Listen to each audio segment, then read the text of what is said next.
मैं नवनीत गौतम अपने YouTube channel में आपका स्वागत करता हूं। तो आप जानते हैं संस्कृत फाउंडेशन कोर्स के लिए आपका तृतीय अध्याय चल रहा है जिसका नाम है भोज कथा, महाकवि बल्लाल द्वारा रचित है। तो संदर्भ क्या है, प्रसंग क्या है, मैं बता चुका हूं। तो ठीक है, प्रसंग आप लोग परिचित हैं, 2 वीडियो आपने देखी है तो उनमें संदर्भ प्रसंग में बता चुका हूँ। आइए अर्थ की ओर चलते हैं। और ये आपका दूसरा गद्यांश है। तो आपने देखा मैंने एक गद्यांश और कुछ श्लोक, 3 श्लोक मैंने आपको कराए थे। आइए उसके आगे चलते हैं। तो देखो भोज कथा, भोज कथा में अब तक आपको पता है राजा चिंता कर रहे थे कि उनकी मृत्यु के दिन समीप है और उनके जाने के बाद राज्य कौन संभालेगा, वो राज्य किसे देकर जाएं। यदि भाई को देते हैं तो भी समस्या है और यदि पुत्र को देते हैं तो भी समस्या है। वो सोचते हैं कि यदि पुत्र को राज्य दे देता हूँ तो लोकापवाद हो जाएगा, बदनामी हो जाएगी कि अपने भाई को नहीं दिया, अपने पुत्र को ही दिया है। और दूसरी समस्या ये थी कि यदि पुत्र को दे भी दिया तो लोभ के कारण कहीं उनका भाई राज्य छीन ना ले पुत्र से और उनके पुत्र को भी है ना उसकी हत्या कर दे। तो दोनों तरीके से राजा की चिंता थी। तो राजा अंत में और फिर बताते हैं कि लोभ व्यक्ति से क्या क्या करवा देता है। उन श्लोकों के माध्यम से राजा ने बताया था। फिर राजा क्या करते हैं उसके बाद की कथा आइए इस गद्यांश में देखते हैं। तो लिखा है इति विचार्य, आपने देखा है अब तक जो पढ़ चुके हैं वो इति विचार्य, इतना सब कुछ सोचने के बाद, है ना। विचार्य माने क्या होता है, विचार करके। इति माने इतना और विचार्य माने विचार करके, ठीक है। इति माने इतना या ऐसा, ऐसा सोचकर या ऐसा विचार करके, है ना, या इतना सोचकर इतना विचार करके, बात एक ही है।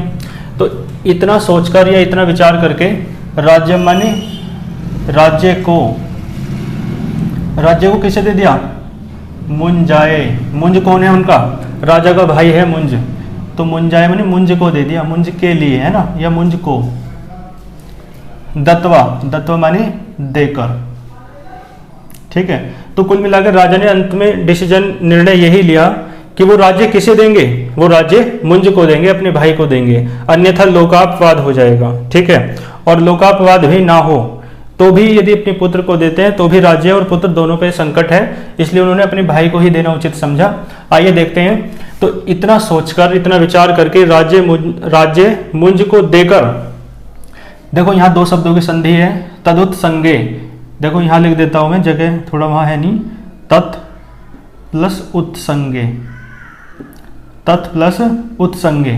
तत् माने उस, है ना, उत्संगे माने गोद में, यानी उसकी गोद में। बात समझ में आ रही है आपको, यानी उसकी गोद में, ठीक है। तो तत् माने उस, उत्संगे माने गोद में, यानी उसकी गोद में। तो इसका अर्थ क्या हो जाएगा, उसकी गोद में। यहां लिख देता हूं, उसकी गोद में। किसकी गोद में, मुंज की गोद में। कौन दिया, अपना पुत्र। ये लिखा है भोजम आत्मजम, 2 शब्दों की संधि है, एक है भोजम और एक है आत्मजम। देखो भोज तो पुत्र का नाम है और आत्मजम कहते हैं बेटे को, ठीक है। आत्मज माने कौन होता है, बेटा मतलब पुत्र, एक तरीके से ये संतान। आत्मजा पुत्री होती है, आत्मज पुत्र होता है। तो कहने का मतलब है, ठीक है, यहां तक समझ में आया। यानी ऐसा सोचकर राज्य मुंज को देकर उसकी गोद में अपने पुत्र, आत्मजम माने अपने पुत्र, भोज को, मुमोच माने छोड़ दिया, ठीक है जी, छोड़ दिया या दे दिया, एक तरीके से छोड़ दिया ज़्यादा है ना, व्याकरण के अनुसार इसका सेंस है, भावार्थ के अनुसार दे दिया, है ना, मतलब गोद में बैठा दिया। कुल मिला के बात यह है कि राजा ने राज्य किसे दिया, अपने भाई मुंज को दिया, और अपना पुत्र किसके हवाले कर दिया, कि है ना अपने भाई के हवाले, कि आप इसका पालन पोषण करना। अब मेरी तो है ना अंतिम अवस्था है, मेरा पता नहीं कब स्वर्गवास हो जाए।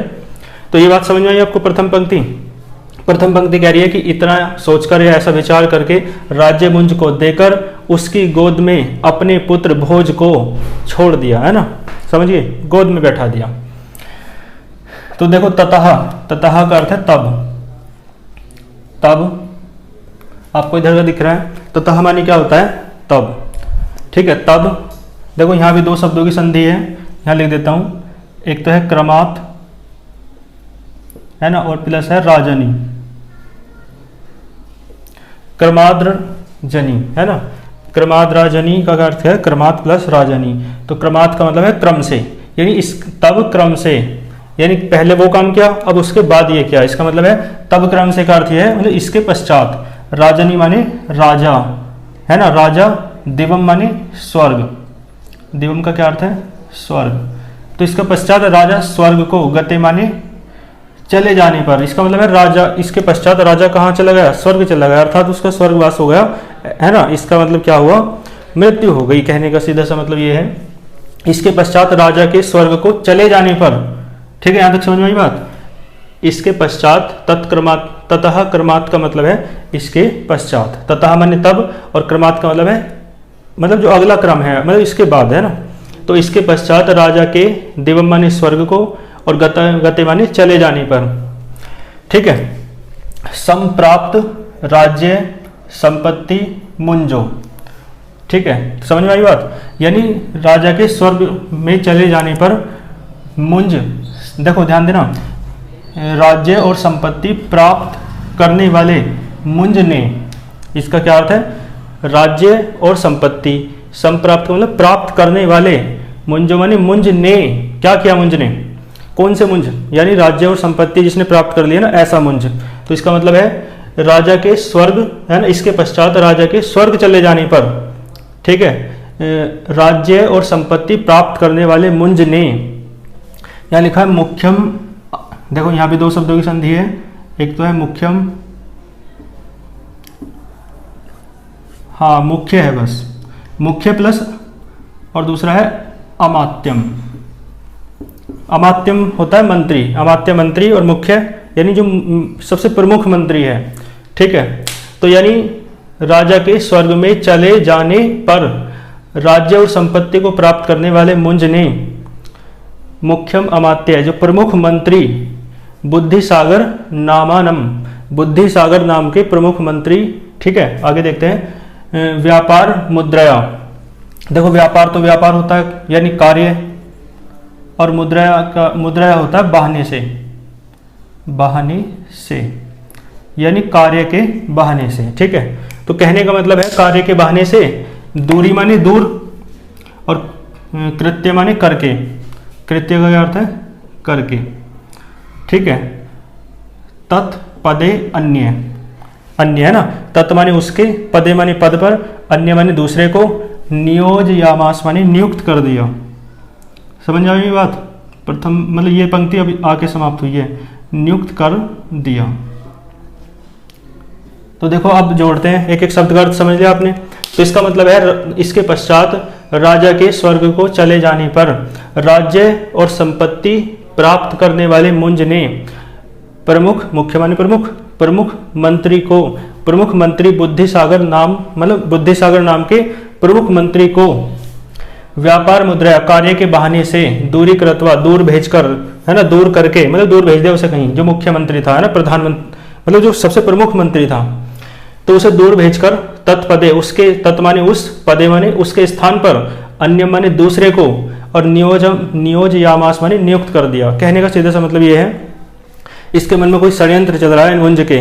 तो जो सबसे प्रमुख मंत्री था ना, उन राजा का जो स्वर्ग चले गए हैं, जिनका, है ना, निधन हो चुका है, उनका जो सबसे विश्वास पात्र मंत्री था, जो सबसे प्रमुख मंत्री था राज्य का, उसे किसी कार्य के बहाने मुंज ने बाहर भेज दिया। कोई षड्यंत्र होगा इसके मन में, ठीक है।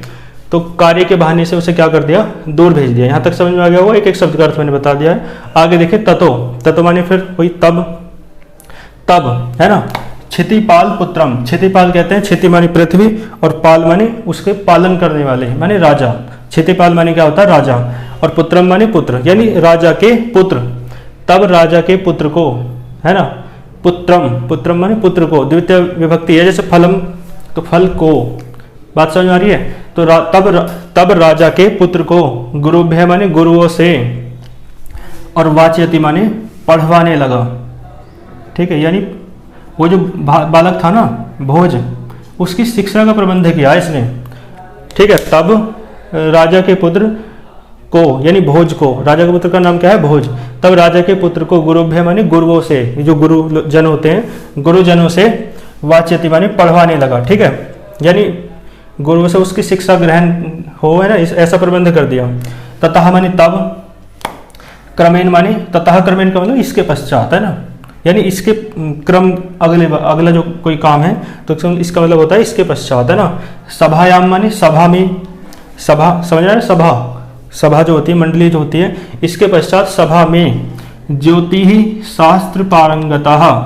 देखो शास्त्र यानी कौन सा शास्त्र, ज्योति ही शास्त्र यानी ज्योतिष शास्त्र, ज्योतिष समझते हैं ना, जिसमें हस्तरेखाओं की बात करते हैं, भविष्य देखने की बात करते हैं, ऐसी ऐसी बातें, है ना। ये तो ख्याल लगी सब कुछ पाखंडी है, लेकिन वास्तविकता क्या है, ज्योतिष शास्त्र में सूर्य ग्रहण कब पड़ेगा, चंद्र ग्रहण कब पड़ेगा, ना, ग्रह एक ग्रह की दूसरे ग्रह से क्या स्थिति है, क्या दूरी है, ये सब चीज़ें, यानी वो साइंस था, लेकिन कुछ, है ना, कुछ पुजारियों ने, कुछ पाखंडियों ने उसका अपना धंधा बना लिया, है ना, तो ये गलत है। लेकिन ज्योतिष शास्त्र क्या है, वास्तव में एक विज्ञान है।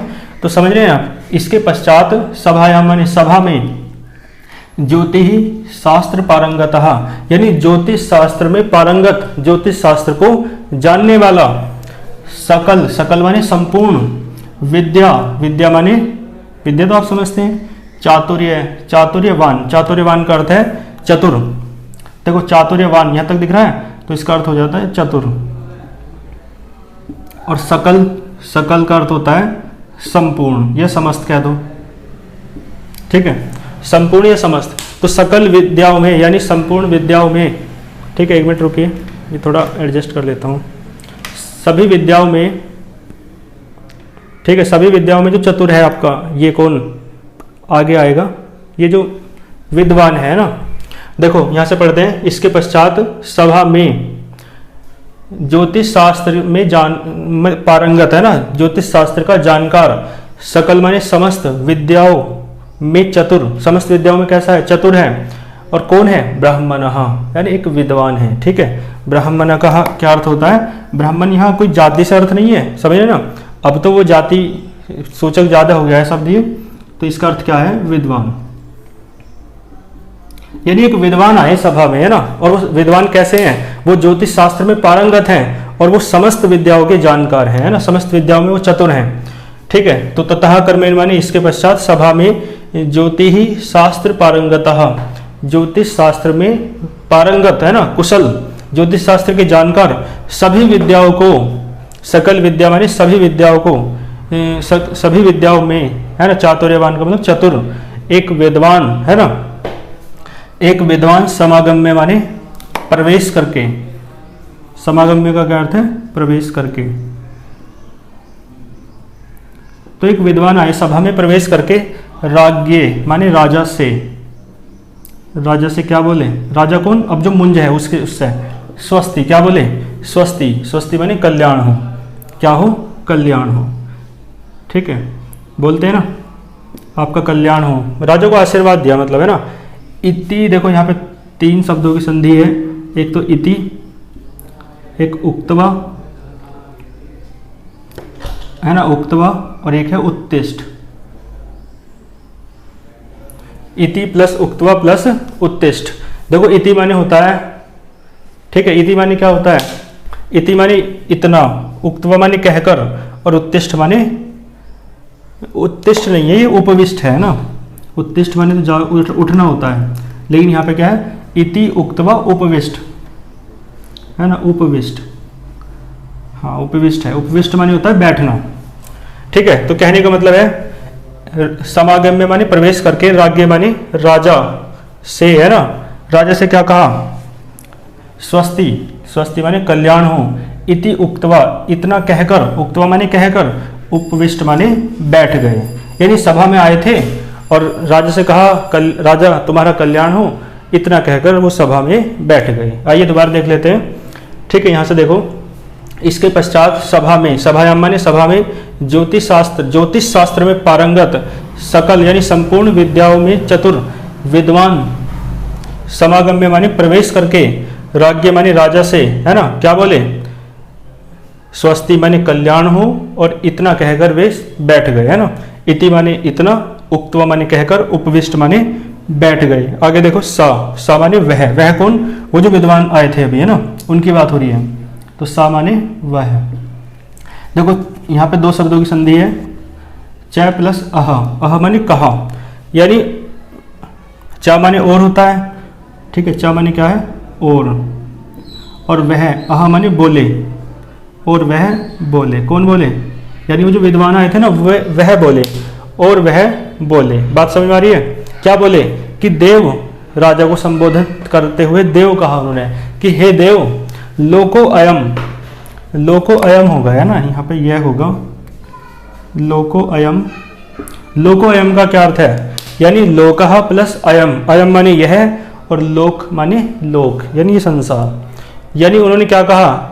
और वह बोले, क्या बोले? कि हे देव, अयम माने यह, लोक माने संसार, यह संसार, माम माने मुझे, सर्वज्ञम माने सब कुछ जानने वाला, वक्ति माने कहता है। यानी हे देव, हे राजन, यह संसार मुझे सब कुछ जानने वाला कहता है, अर्थात मुझे क्या कहता है? सर्वांतर्यामी कहता है ना, अंतर्यामी कहता है कि मैं सब कुछ जानता हूं, ऐसा ये संसार मुझे कहता है। वो विद्वान कह रहे हैं अपने आप के बारे में, है ना। आगे देखो, तत्क्रिम, वो तत्किम अपि प्रच, यहाँ पे ये नहीं होगा है ना, हाँ विसर्ग था ना। देखो इसकी संधि करता हूँ है ना, संधि विच्छेद करता हूँ। देखो तत्, ततः है ना, किम और अपि, ये तीन शब्द हैं। तत्क्रिम अपि, तत्क्रिम अपि का मतलब ततः माने तब, किम माने क्या या कुछ, अपि माने भी, ठीक है। किम माने कुछ या है ना, कुछ का सेंस ज़्यादा आएगा, कुछ भी, तब कुछ भी है ना, और प्रच्छ माने पूछिए, ठीक है। उन्होंने कहा, उन्होंने विद्वान ने कि हे राजन, हे देव, यह संसार मुझे सब कुछ जानने वाला कहता है, अतः आप, तत् माने तब, कुछ भी पूछिए, अतः आप मुझसे कुछ भी पूछिए, उन्होंने ये कहा, ठीक है। तो यहाँ तक हो गया है, श्लोक पढ़ाऊंगा अभी। तो एक बार इसका देखो पूरे का भावार्थ देख लेते हैं ना। शब्दार्थ तो मैंने बता दिया एक एक शब्द का, आइए भावार्थ देख लेते हैं। भावार्थ ये है कि इतना सोच कर है ना, अब राजा सोच रहे थे ना किसे राज्य दूं किसे ना दूं, ऐसा सब सोच रहे थे पिछले श्लोकों में और पिछले गद्यांश में। तो इतना सोचकर राज्य मुंज को देकर है ना, उसकी गोद में अपने पुत्र भोज को छोड़ दिया।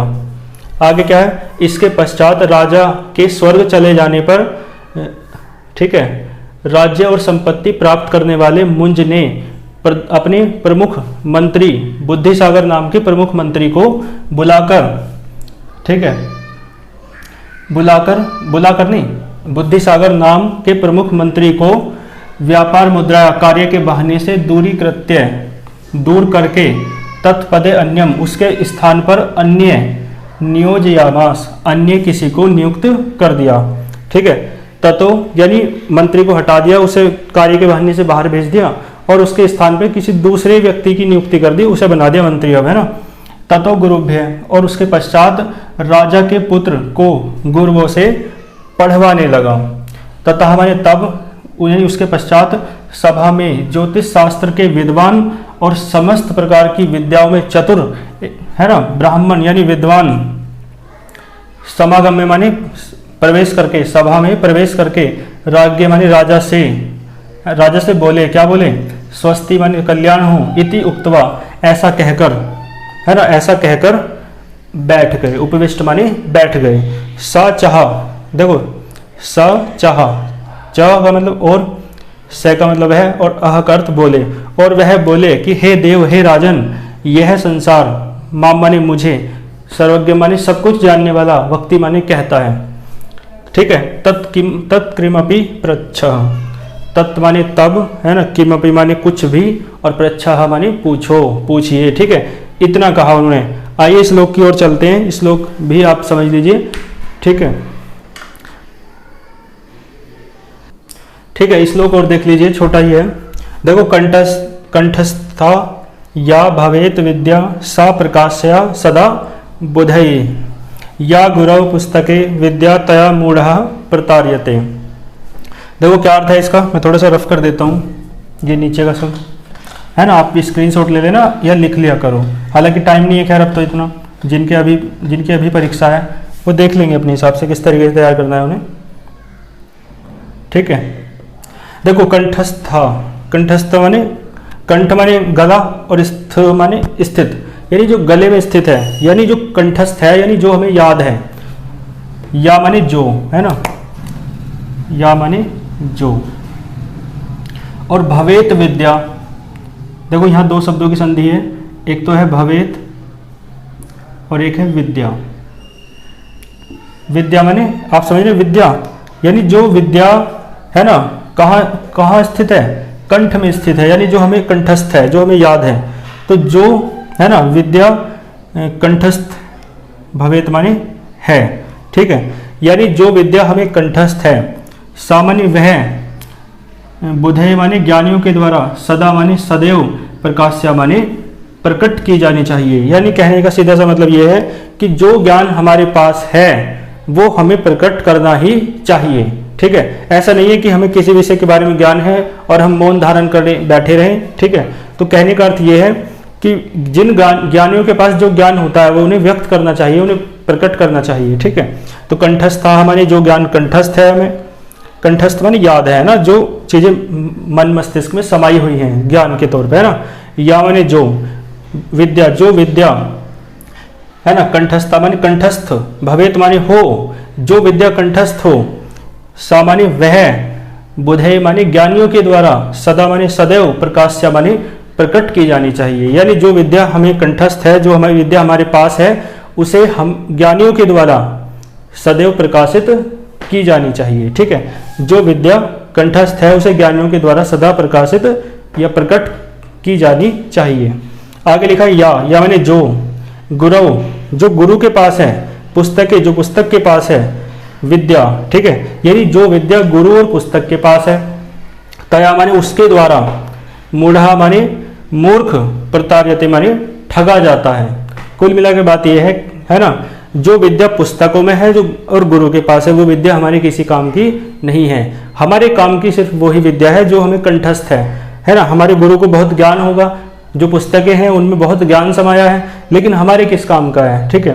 तो ये श्लोक ये कौन कहता है, ठीक है, वो जो ऋषि आए हैं, वो जो मतलब विद्वान जन व्यक्ति आए हैं, है ना, वो कहते हैं कि जो विद्या हमारे कंठ में है, हमारे है ना मन मस्तिष्क में समाई है, जो विद्या हमारे कंठस्थ है, वो ज्ञानियों के द्वारा, और हमारी की नहीं करा, यानी जो विद्या कंठस्थ है वह ज्ञानियों के द्वारा प्रकट की ही जानी चाहिए। क्योंकि वो कह रहे थे ना अभी कि ये दुनिया जो है, ये संसार जो है, मुझे सब कुछ जानने वाला कहता है, अतः हे राजन तुम मुझसे कुछ भी पूछो, अभी कहा था ना ऊपर। तो ये कह रहे हैं कि जो विद्या हमें कंठस्थ है, तो वह विद्या ज्ञानियों के द्वारा हमेशा क्या करनी चाहिए, प्रकट करनी चाहिए। तो इसलिए वो भी कह रहे हैं कुछ भी पूछो, क्योंकि उन्हें ज्ञान है, इसलिए वो ऐसा कह रहे हैं। आगे देखो, या गुरव, या मैंने जो है ना, गुरव पुस्तकें विद्या, यानी जो विद्या गुरु और पुस्तक के पास है, तया माने उस विद्या के द्वारा या उसके द्वारा, मूढ़ा माने मूर्ख, प्रतार्यते माने ठगा जाता है। उस विद्या के द्वारा तो मूर्ख ठगा जाता है। ठगा जाता है अर्थात क्या, भाई पुस्तक में विद्या है तो हमारे किस काम की है, तो हम तो ठगे ही जाएंगे। हम कहेंगे कि हमारे पास बहुत ज्ञान है ना, क्यों, क्योंकि हमारे पास पुस्तक है। लेकिन जब तक पुस्तक खोलेंगे पलटेंगे इतने तो परीक्षा निकल जाएगी। तो हमारे जो परीक्षा में ज्ञान काम आना है, वो कौन सा ज्ञान काम आना है, जो हमें कंठस्थ है, जो हमें याद है, ठीक है। तो काफ़ी है ना, कर लेंगे आप इसे बहुत अच्छे से। मिलते हैं फिर नेक्स्ट वीडियो में। आप बहुत अच्छे से पढ़ते रहिए। All the very best.